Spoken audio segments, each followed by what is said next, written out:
I wondered first, because obviously, I mean, this film is many things, but I guess if you kind of on the IMDb, the little kind of strap line, it's called a kind of zombie movie, in some way, shape or form. So, what do you think it is about us audiences? We just can't seem to get enough of zombies on screen. What do you think it is about The Living Dead that we just find so compelling constantly? I think that there's like a definite as humans, there's an innate need to know things that we don't know. And I think the thing is with death and zombies is there's so much about death we don't know. So I think creators in this genre can really have fun and not feel restricted or judged for any decisions they make as much, because no one can tell you that zombie is not realistic, because you don't know what one is. So I think there's like a freedom to it that's like kind of like really nice for a creative person. Yeah, and I'm here. I was going to ask you next as well, because it's a very stylistic piece. It's very colourful from watching it, very unique, the whole kind of look and the visual experience of this movie. Was the set like that? Did it feel like you were stepping foot into a bit of a weird fantasy world?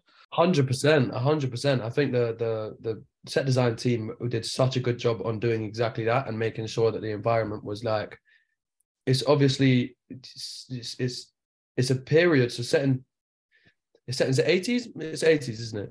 And it's like the color palettes from costume through to set deck were very conscious decisions for everyone to have their own color palette, and like, yeah, everything about it immediately kind of put you in this new world. Even the stuff on sets that were very small in the middle of a soundstage, as soon as you did step on, you felt immersed, because it is such a clearly different kind of world. It's not normal, and I think that really does help with performance as well. Yeah.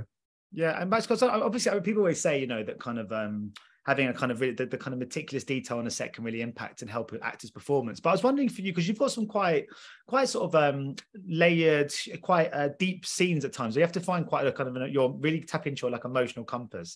I wondered if being on a set that's this kind of heightened, can that make it more of a challenge sometimes to find a humanity in a scene when you're in a kind of unfamiliar surroundings, I suppose? Yeah, I think I was very aware that, and again, my Martin or people might tell you something different, but I made a very clear decision that the world of this film, the whole world of this film, is Oliver's imagination. So everything is that. I believe that's why everything is so vivid. And my job was literally to not see Hero as a dead person, but just see Hero. And even though I'm in this world, react to the truth in those moments always, and allow the other people to do their work creatively. So lots of the stuff that was going on inside me would just come from a place of truth and just allowing space for everyone else to have their time and do their work. Yeah, I think, listen, in the when you're in an actual graveyard, and you're speaking to a gravestone, it's going to draw out all sorts of memories, of people you've loved and lost. And I think that in those moments, I think that they're the moments you're talking about, where we're finding a tad more nuance, and there's a tad more truth and heart coming to it. Whereas, the garish pink in the house there's less stuff in the house that I feel is going to trip me up a little bit, because that's sort of not where the reality is for me. Were you able to take anything from set? What's a take? Lent or borrowed? I don't know. I don't want to sort of make out that you guys are stealing. Did I steal anything? Yeah. Did you nick it? You know what I did want to steal? I really wanted to steal Oliver's jacket, but I didn't get to steal it. So if anyone's listening and they want to send me the jacket, like the costume department, I would love it. I don't think I stole anything from set this time around. Or maybe I did. I'm not sure. I'll have to think. Come back to you on it. He definitely did. He's just so smart at keeping it a secret. He's just played the most flawless performance of someone who definitely didn't steal something. I wanted to state that there's a Grateful Dead jumper that Mitch wears, and I'm pretty sure it's after Oliver redresses him out of the suit. He puts on a Grateful Dead, which is ironic and funny in itself, and the costume always full of little jokes like that. And I went into costume, I was like, I'd love to have this, and there were 4 backups, and they were all already dibsed. Everyone had already bagsied theirs, so I didn't get to take one home. I wanted to ask as well, here I'll come to you on this one. I love Martin's style as a filmmaker. I've seen a few of his movies now. It's very high concept stuff, but what's he like as a kind of collaborator? Because he strikes me as someone with quite an ambitious mind. Yeah, do you know what? I can't stress enough how much, and it might be just because I'm lucky that I'm like similar interests and I'm similar to him and we'd get on regardless, but Martin, it just feels like I almost get too comfortable around him and forget that he's kind of like the boss. He is so collaborative and just like brings everyone down on the same level or up on the same level, or however you want to phrase it. But like, he'll be like, we'll finish a scene or we'll finish one kind of alternate take that we might have tried, and he'll turn around and ask everyone's opinion. And like, everyone is really, really, I know we're all collaborating always, but like, it really does feel like such a level playing field where everyone's opinion is valued just as highly as each other's. And I think that might be one of his strongest kind of assets as a director, is just making sure everyone knows that they're all of their opinions are valid. Because Max's films are never forgettable. And there's one scene I wanted to ask you about, and it's the dinner scene with Ben Miller, which I'm sure you know which one I'm talking about. How was that to shoot that day?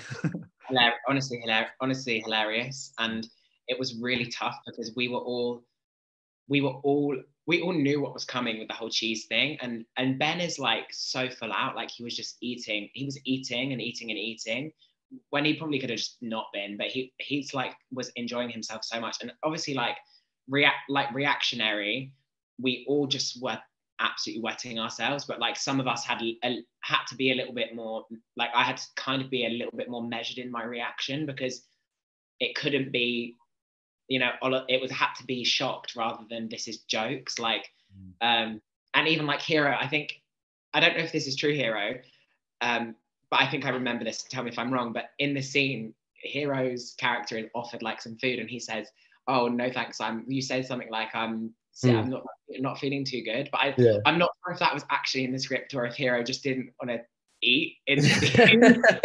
He very cleverly was like, oh yeah, actually I'm full. Well, I can't remember myself actually. We had lots of like improvisation moments. Yeah. Again, things that really caught me off guard but were so funny at the time. I've got an anecdote about that story as well. I remember that the prosthetics team rigged up like a kind of a rig that would projectile vomit, and obviously naturally when you're pressed for time sometimes everything gets a bit difficult to do, and it wasn't kind of spewing as far as they wanted it to. So you can kind of catch in the film that like to get that effect I'm kind of like leaning into the projectile vomit, which is interesting and fun, but you can see me kind of just like, go on, make it, get it there. But no, watching Ben is always just like watching a comedy in itself. He's amazing. Yeah, when I said, did you take any souvenirs? You just got a little bucket of sick. Just but I was going to ask you about you mentioned the word prosthetics. I don't know, what did they do to create your look of your torso? Yeah, the torso is literally like just like a body piece. It's obviously like quite thin, but then the ribs are like squidgy and soft, but they look really convincing. And it takes about, probably the torso is like 2 hours, and you literally just lie there like this. And then they stick it on with whatever their magical potions and stuff are. They stick it down and they use the airbrush and they hand paint the veins and everything and blend it all in. It takes about 2.5 hours. And afterwards, you really do sit there and you're looking at your rib cage and you go to like touch your rib. Your brain has a weird kind of like laggy kind of thing where you anticipate feeling your own rib. Like you expect to feel yourself touching it. So in terms of transforming yourself as an actor and really feeling like the character, the prosthetics are so convincing. They literally trick me into thinking that they are part of me. So yeah, it takes a while, but I'd do it again a million times. It's so fun wearing all that stuff. And Max, I wanted to come to you next because I wanted to ask about this kind of last couple of years for you. Has it been a bit of a whirlwind? Because obviously the Jamie film, which was great, and I remember I was at in the Clapham, the Grand in Clapham, when we did some of the behind the scenes press stuff that day. Yeah. And I know that was kind of obviously a bit of a kind of first big experience for you doing that. But now it's been a couple of movies out. You're kind of career's kind of slowly sort of progressing and sort of blossoming. How does it feel to have experienced? How are you feeling about the last couple of years? And has it been quite weird living through that kind of rise during the middle of a pandemic? Yeah, it's been I've been so grateful and lucky to have worked with some really amazing creative teams, producers, actors, Jamie was an amazing gift of a role, as is Oliver, and as an actor I'm excited by things that challenge me and things that are different. And I think and maybe I put this on myself, but I think a lot of people didn't expect something like this to come from me next so soon after my first film. And we spoke to a few people that, interviewed me back on Jamie, and they were like, oh, it's so different, and we've fallen in love with you in this new role. And that's always great to see, because I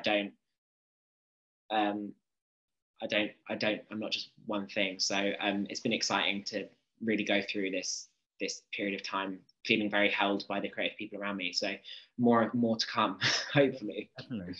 And here, talking of exciting roles, Hero, of course, we spoke about it just before the interview started, but great role and performance in The Woman King. Have you had the chance yet to go and see it on the big screen with friends and family and stuff? Thank you so much. I've seen it 3 times now. I saw it the first time just with Shayna West, who plays one of the Agoji in it, and then second time in Toronto at TIFF, which was my first time, and then third time at the London premiere, and I got to bring like 6 of my mates, and that was really nice to watch it with. I mean, I'd obviously seen it twice, so I was kind of like every scene like this as opposed to watching the film. But I think I am going to do it undercover, go with a bunch of friends one more time. It's just so nice seeing it on at like the Ritzy and like my local cinemas, seeing the Woman King up there. I'm really proud of it, and I definitely want to go see it again with some friends. Yeah, his character's a bit of a nasty bastard. Do you feel like apologizing to people on the way out?